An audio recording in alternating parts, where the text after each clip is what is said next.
नमस्ते दोस्तों, हमारे चैनल में आपका स्वागत है। आज हम आपको एक ऐसी सच्ची कहानी सुनाने जा रहे हैं जो इतनी डरावनी है कि सुनकर आपकी रूह कांप जाएगी। ये कहानी है उत्तर प्रदेश के एक छोटे से गांव की, जहां एक लड़की ने अपने चचेरे भाई से इतना खतरनाक बदला लिया कि आज तक पूरा परिवार उस सदमे से बाहर नहीं निकल पाया। इस कहानी में तंत्र मंत्र, काला जादू और जिन की बात है जो आपकी नींद उड़ा देगी। बात शुरू होती है उत्तर प्रदेश के बुलंदशहर जिले के एक छोटे से गांव रामपुर से। यहाँ रहती थी अनुराधा, एक खूबसूरत लड़की। अनुराधा अपने माता पिता की इकलौती बेटी थी, लेकिन घर में उसका चचेरा भाई राजेश भी रहता था। राजेश हर वक्त अनुराधा की जिंदगी में दखल देता था और खुद को घर का मुखिया समझता था। जब अनुराधा 12वीं कक्षा में थी, तब उसे पास के गांव के एक लड़के विकास से प्यार हो गया। विकास और अनुराधा अक्सर स्कूल के रास्ते में मिलते थे। धीरे धीरे दोनों में गहरा प्यार हो गया। अनुराधा का सपना था कि वो विकास से शादी करेगी और एक खुशहाल जिंदगी जिएगी। लेकिन जब राजेश को इस रिश्ते का पता चला तो वो बहुत गुस्सा हो गया। उसने अनुराधा को समझाया कि ये रिश्ता गलत है, क्योंकि विकास का परिवार उनकी जाति से अलग था। राजेश ने अनुराधा के माता पिता को भड़काया और कहा कि अगर ये रिश्ता हुआ तो घर की इज्जत मिट्टी में मिल जाएगी। परिवार के दबाव में अनुराधा के माता पिता ने भी राजेश का साथ दिया। उन्होंने अनुराधा से कहा कि वो विकास से मिलना जुलना बंद कर दे। अनुराधा ने बहुत मिन्नतें की, रोई, गिड़गिड़ाई, लेकिन किसी ने उसकी बात नहीं सुनी। 6 महीने तक घर में तनाव का माहौल रहा। इस दौरान राजेश ने विकास को भी धमकी दी कि अगर वो अनुराधा के आसपास दिखा तो उसका बुरा हाल करेगा। डर की वजह से विकास के माता पिता ने जल्दी जल्दी उसकी शादी किसी और लड़की से करा दी।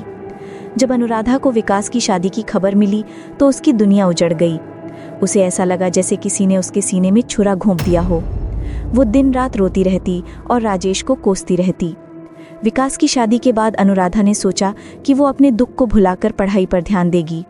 उसका सपना था कि वो दिल्ली जाकर कॉलेज में दाखिला ले और अपने पैरों पर खड़ी हो। उसने घर वालों से दिल्ली जाने की इजाज़त मांगी, लेकिन राजेश को ये बात भी पसंद नहीं आई। उसने कहा कि अनुराधा पहले ही एक गलत कदम उठा चुकी है और अगर अब वो अकेले दिल्ली गई तो पता नहीं क्या करेगी। राजेश ने अनुराधा के माता पिता को समझाया कि लड़की को घर से दूर नहीं भेजना चाहिए। परिवार के दबाव में अनुराधा का ये सपना भी टूट गया। उसे गांव के ही एक छोटे से कॉलेज में दाखिला लेना पड़ा। अनुराधा के दिल में राजेश के लिए नफरत की आग और भड़क उठी। वो दिन रात बस यही सोचती कि किसी तरह राजेश से बदला ले। उस इलाके में तंत्र विद्या और जादू टोने की बातें बहुत आम थीं। गांव के बुजुर्ग लोग अक्सर भूत प्रेत और तांत्रिकों की कहानियां सुनाते थे। अनुराधा ने भी बचपन से ये सब सुना था, लेकिन पहले उसने इन बातों को गंभीरता से नहीं लिया था। लेकिन अब जब उसे कोई रास्ता नहीं दिख रहा था तो उसने तंत्र मंत्र की दुनिया में कदम रखने का सोचना शुरू किया।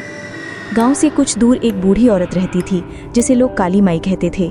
लोग बताते थे कि काली माई तंत्र विद्या जानती है और ज़रूरत पड़ने पर लोगों की समस्याओं का हल करती है। अनुराधा ने हिम्मत जुटाकर काली माई के पास जाने का फैसला किया। काली माई का झोंपड़ा गांव से बाहर एक पुराने कब्रिस्तान के पास था। जब अनुराधा वहां पहुंची तो उसने देखा कि काली माई एक काली चादर में लिपटी बैठी थी। उसके सामने अजीब अजीब चीज़ें रखी थीं, नींबू, काले धागे, लाल मिर्च, हड्डियों के टुकड़े और कुछ अनजान जड़ी बूटियाँ। काली माई ने अनुराधा की आंखों में देखा और मुस्कुराते हुए कहा, बेटी तू यहाँ किसी से बदला लेने आई है ना? अनुराधा हैरान थी कि काली माई को कैसे पता चला।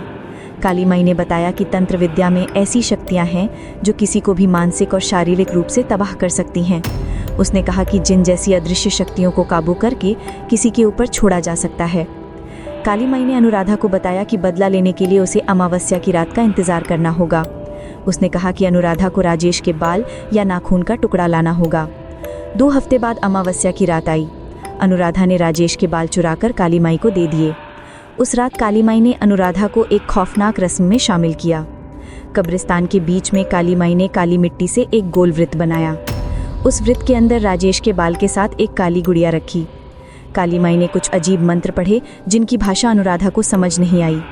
अचानक हवा तेज हो गई और आसपास के पेड़ों की पत्तियां जोर जोर से हिलने लगीं। काली माई की आंखें लाल हो गईं और उसकी आवाज़ बदल गई। उसने कहा, हे अंधकार की शक्तियों, इस लड़की का दुख सुनो। जिसने इसका जीवन बर्बाद किया उसे सज़ा दो।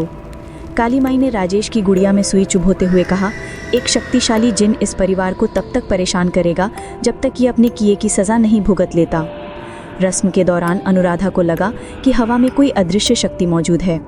उसे अजीब सी आवाज़ें सुनाई दी और ठंडक महसूस हुई। रस्म पूरी होने के बाद काली माई ने अनुराधा को वो गुड़िया दी और कहा कि इसे राजेश के घर के पास दबा दे। अगले दिन अनुराधा ने रात के अंधेरे में वो गुड़िया राजेश के कमरे की खिड़की के नीचे दबा दी। गुड़िया दबाने के 2 दिन बाद ही अजीब घटनाएं शुरू हो गई।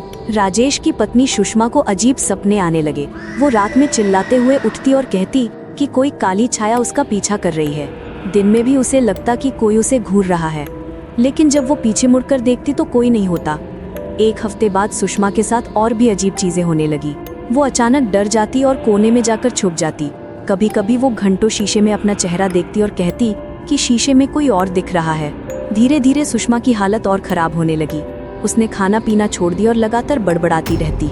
राजेश को समझ नहीं आ रहा था कि उसकी पत्नी को अचानक क्या हो गया। 1 महीने बाद की घटना सबसे डरावनी थी। उस दिन सुषमा अचानक बहुत तेज आवाज में चिल्लाने लगी, लेकिन उसकी आवाज पूरी तरह बदल गई थी। अब वो एक मर्द की आवाज में बात कर रही थी।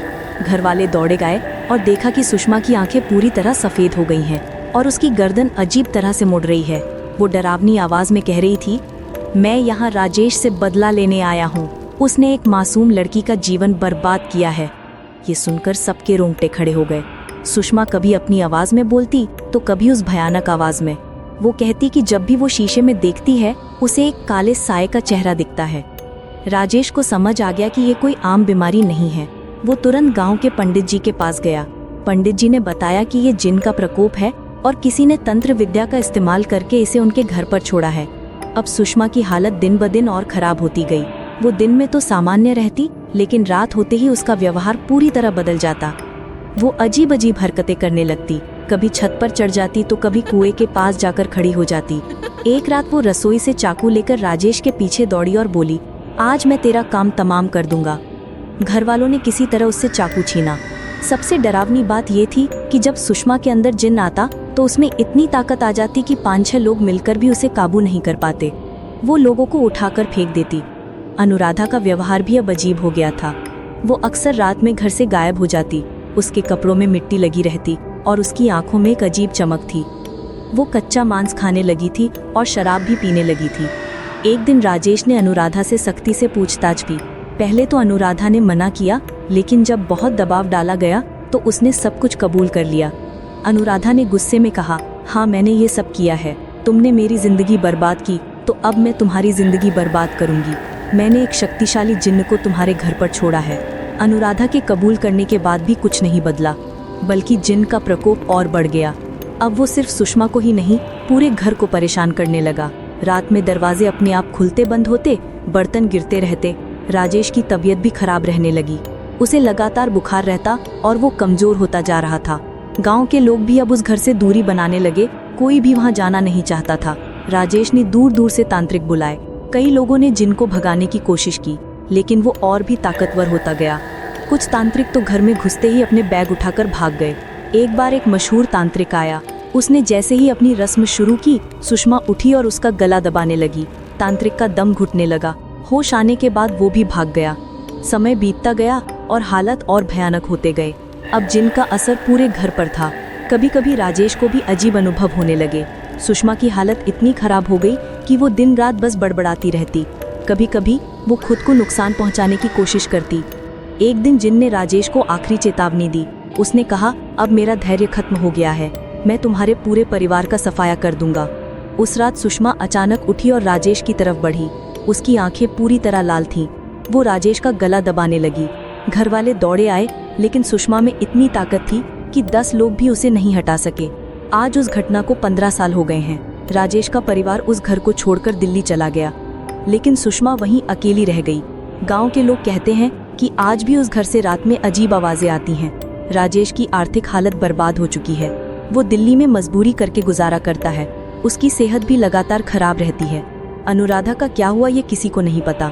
उस रात के बाद वो घर से गायब हो गई। आज भी सुषमा उस घर में अकेली रहती है और जिनका साया उस पर मंडराता है। ये कहानी हमें सिखाती है कि नफरत और बदले की भावना इंसान को कहां तक ले जा सकती है। तंत्र विद्या एक ऐसी शक्ति है जो हमेशा विनाश ही लाती है। आज भी वो घर एक डरावनी मिसाल है जहां एक परिवार की खुशियां एक रात में बर्बाद हो गईं। आपको ये कहानी कैसी लगी हमें ज़रूर बताओ और हमारे चैनल को लाइक, सब्सक्राइब और फॉलो जरूर करें।